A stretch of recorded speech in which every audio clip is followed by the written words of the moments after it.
See, you live and you learn. That's what I say. Someone that's learned an awful lot in his amazing lifetime.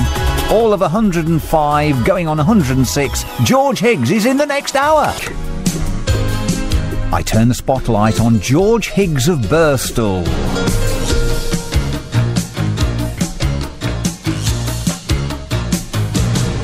Yeah. And until earlier this year, believe it or not, he was still driving his car at the age of 105. His mind is still as sharp as a razor, and he takes little or no medication. He truly is a remarkable man. George Higgs, 105, knocking on 106's door. That is incredible. And going on. And going on and on and on and on. And I have to say, you look absolutely amazing. You really do. Well, that's what everybody tells me, but, you know, one of these days I'll wake up and find I'm not there anymore. It just happened, you know. What is your earliest recollection? Well, my earliest recollection was when I was about 4. My father fell out of his chair with a heart attack, and he died on the spot. And I still remember that, because it was a very big shock. I was only 4 years old, and I sat and watched him, and I screamed. You're looking at me. You're not wearing glasses or anything. No, but you seem to have most of your own teeth as well. Oh, some of them. Some of them, yeah. Yeah. I sometimes take them out and clean them at night and put a few back, you see. But generally speaking, I mustn't grumble. You must get a few aches and pains occasionally at my age, you see. But surprisingly, people who I used to play rugby football with, they've died years and years ago, and I haven't forgotten them. So what is the secret of your longevity, George? Well, you know, most of the ladies ask me that. Do they? And I always tell them the same thing, it's you got to be careful how you behave yourself during life. And don't do anything in excess at all. Mm-hmm.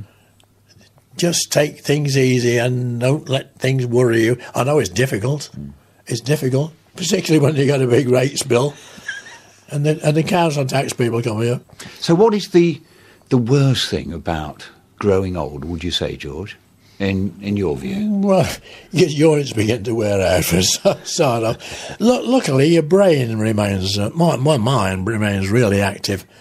But I watched my wife deteriorate with Alzheimer's, and I was hate to pass my last few days like that, because she didn't know anybody at all. And I looked after her for about 2.5 or 3 years, and I was praying that the next day would be a better day than the day before. And it never was. How do you view the future? Looking forward, I would love to be able to live for the next 10 years and see what really goes to happen. I've been happy with my life so far. I've been a very lucky guy. I'm comparatively an uneducated man, really, if it comes to the levels of education today. My son has got a PhD in physics. He's a far more educated man than I am. But you seem content. But he listens to me, you see. My son asks me advice as well, you see. George Higgs of Birstall will be 106 on January the 1st. A remarkable man in every sense of the word. He's got a wicked sense of humour, as you'll hear very shortly indeed, because I took the opportunity to talk to him about Christmases past, along with his girlfriend, 88-year-old Stella. Yeah, George and Stella have been together for a number of years now. I think about 13, if I remember correctly. And I thought it would be good to talk to them both, because he's 106 on January the 1st. I know, 106, and you wouldn't think it to look at him. Check him out. He's on our Facebook page, facebook.com/BBC Leicester. George is 106 in a week or so's time, and his girlfriend Stella is a mere 88. So I got them both together, sat them down on the settee, and I got them talking together, to each other as well as me, and got them to recall what they got up to at Christmases past. We've fought, we've made love, we've done all sorts of things, haven't we? during Christmas time. Well, we did used to have a very quiet Christmas until the last, 3 or 4 years, and we visit friends and they visit us, and, it's different, isn't it, now? Much more fun nowadays than it was. Well, the last Christmas I had a house full of Yanks, didn't we? Oh, yeah. My son came over with his new wife, and my boys. My granddaughter came over with her 2 little boys, who are my great-grandsons, and it was great, really it was, till we discovered a wasp nest in the roof, didn't we? Well, we didn't know it was a wasp nest. With the panic stations, the taps were contaminated with little black bits, so they all got tied up, so we didn't use them. Oh, it was an interesting Christmas then, wasn't it, by the sounds of it? Because I kept on assuring them that there's nothing poisonous about having a wasp nest in your roof. Lots of people have that sort of thing. Well, it makes a change from having a turkey for Christmas, doesn't it? Well, you could have them both, can't you? Really? You could, really. George, as you approach your 106th birthday, can you just reflect for a moment or two on Christmases past? Perhaps when you were a little boy. Well, I remember, when a little boy. Oh, that's a long way to remember Christmas, Isn't it? Yeah. I remember one of the Christmases, I had a marvellous present. It was a harmonica. The mouth organ. You don't see them these days, do you? No. I got quite expert on this harmonica. And I forget who gave it to me, but my earliest recollection was when my stepfather came to me, all dressed as a Father Christmas. I didn't know who he was. And he said to me, "What do you want for Christmas?" And I said, "You know what I want for Christmas. I want a harmonica." And I still wondered, how did he know I wanted a harmonica? What about you, Stella? Do you have an earliest recollection of Christmases past? Well, yes, like most of us at our age. We were lucky if we got a stocking with an orange and a new penny and a few sweets in. Exactly. And we didn't have a lot of toys or anything like that. But we liked that the best, the orange and a new penny and sweets and a big snowball where you used to get little tiny presents out of. That's one of my memories at Christmas. But after that came the war. Of course, we didn't think about Christmas in those days, really. You talk about recessions. We didn't have any Christmas. The 1920-30 recession was far, far worse than anything you experience today. And I remember it vividly, and how little you did get, or little you did have in those days. And I bet you had to make your own entertainment, didn't you? We did indeed. Whip and top. We used to play fag cards. A hoop down the road, Hoop and stick. But Christmas to me, in war days, was just one round of dancing, because I was only 18, having the time of my life. Dancing and parties and as much as we could. I blessed the day when I first learned to dance. The girls used to sit on one side of the room and the boys used to sit on the other, you see.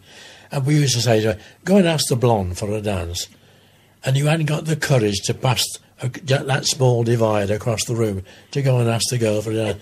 So they went and danced for themselves, didn't they? But you've certainly got the courage now to go and do it. Very, very much. Much more. but particularly if there's a new bit of talent comes into the room. Yes, believe me. You see someone nice coming into you, say, "Cool, look at that," even at his age. You've got to appreciate what you see, haven't you, really? Well, you do, for sure. Yes. And you say, what was that you said?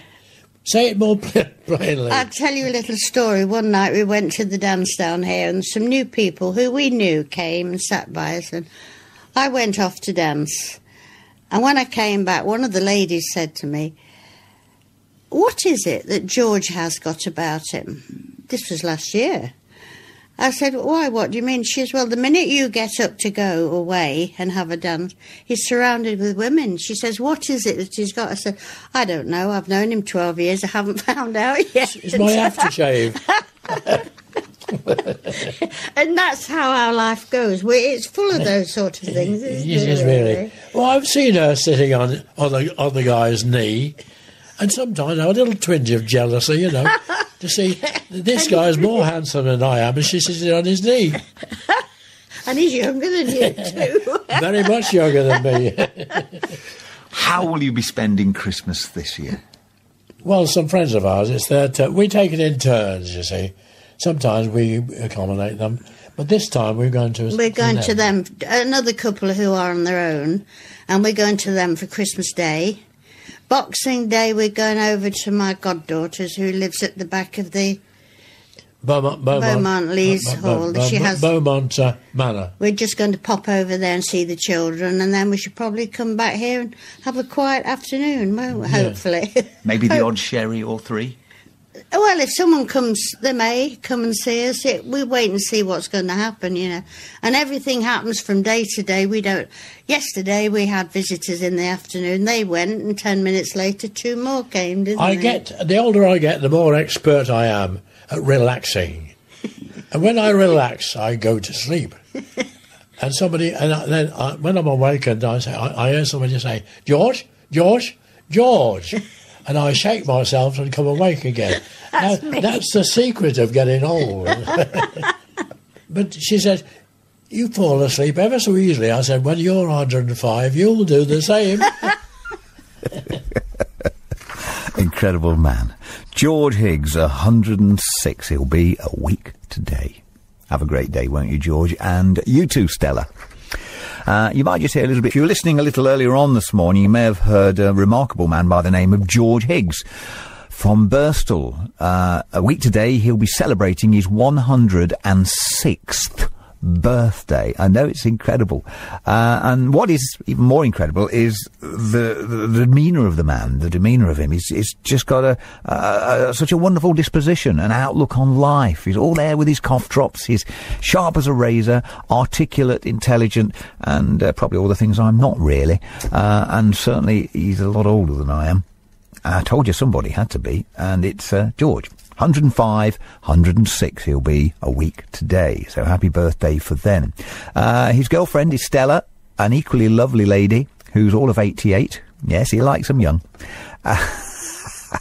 And after I'd done, shall we say, the formal part of my recording, when I dropped into their home in Birstall a few weeks ago, well, George's home, they don't actually live together. I mean, don't let me don't get the wrong impression, for goodness sake. Anyway, after we'd completed the formalities, they just started talking quite naturally to one another, and I just let the tape run on, and they ended up talking about all sorts of things, about, what they like, what they don't like, what they agree about, what they disagree about, and the sort of things that really got them together in the first place.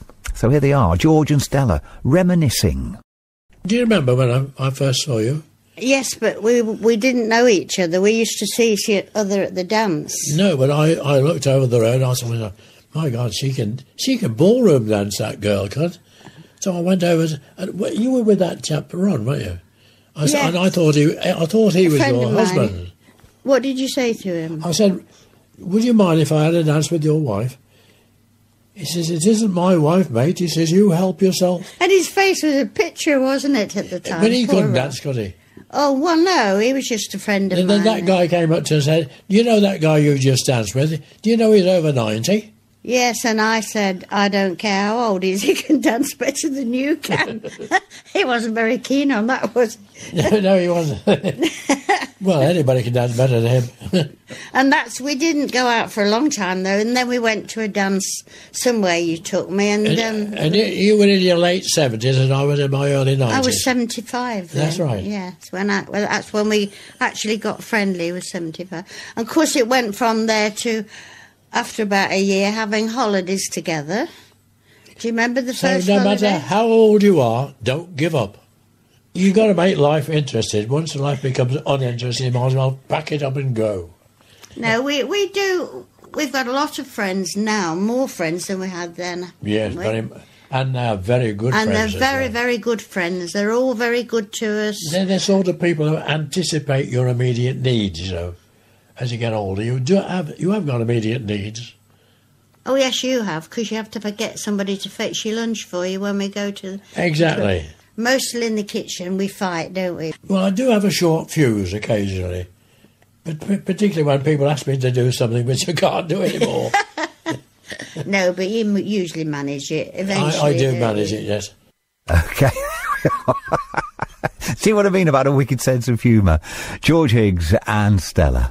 Remarkable man. And all the best for a week today when you turn 106. Amazing. Now, we have had one or two communications from good friends of yours, George and Stella, and they've requested a certain Fred Wedlock song.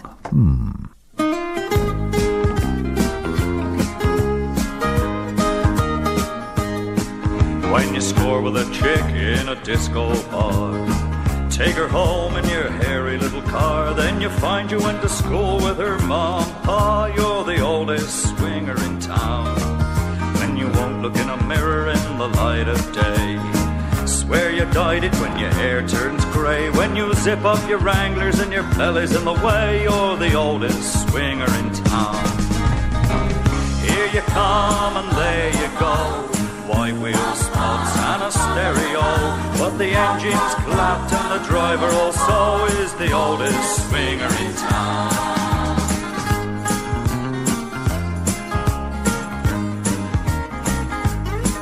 When your barber takes a little less time each week, the kids don't understand a word you speak. When you walk into a disco and they offer you a seat, you're the oldest swinger in town. You prefer a pint of mild to Bacardi and Coke. The sounds are too loud and there's too much smoke. You'd like another dance, but your schedule have a stroke. You're the oldest swinger in town. Here you come with your chest all bare, a little gold ingot and a lot of gold hair. Like the disco king meets Yogi Bear, you're the oldest swinger in town. When you're feeling as stiff as a skinhead's boot, rub on Vic where you used to splash brute, and the latest punk fashion is your wedding suit. You're the oldest swinger in town. There he is for George Higgs. The oldest swinger in town. Quite literally, I think. 9-inch heels. You say a man is just as old as the woman he feels. You're the oldest swinger in town. Don't get any ideas, George. Your lips closed tight, another smile. You know it wouldn't look right. You don't need any prompts like that, do you? Now in ultraviolet light, you're the oldest swinger in town. Oldest swinger in town. And you look so mean 'cause your pants are too tight. You're the oldest swinger in town. And it takes you all night to do what you used to do all night. You're the oldest swinger in town. Fantastic stuff. Peace on earth, goodwill to all men and women. Certainly George Higgs. Yes, it's that man again. I couldn't leave him, just as we did a few moments ago, without this final reflection on life. And he's had such a vast experience of life. Think about it. The best part of 106 years. So listen to my question. You'll hear me repeat it in a few moments' time on tape. And listen to his response that came as quick as a whiplash. Listen very carefully. So the question I'm going to put to him is, what is the secret of being content? Okay? Got it? Here comes the question, and see how quickly he responds. What is the secret of being content? Women. It's true. It's women. Women. Yes, I don't think that we can manage without women. You've got to sort of pace yourself, know exactly how far you can go and how fast you can go. With women? Well, particularly with women, because they normally set the pace in the finish, But we couldn't do with it. I watched in the supermarket the other day. I saw a lady, she was not very old, she got a baby in her arms and two little ones running around the check place. And she got her eyes on these kids and she was packing her goods. And out came her purse. She paid for it with a card. She bumped in her number. And she said, "Hey, Jackie, you come here." And a man couldn't do that, Not men. You have to be an exceptional man to do that. The remarkable man that he is, George Higgs, 106 a week today. All the best, and thanks ever so much for talking to me.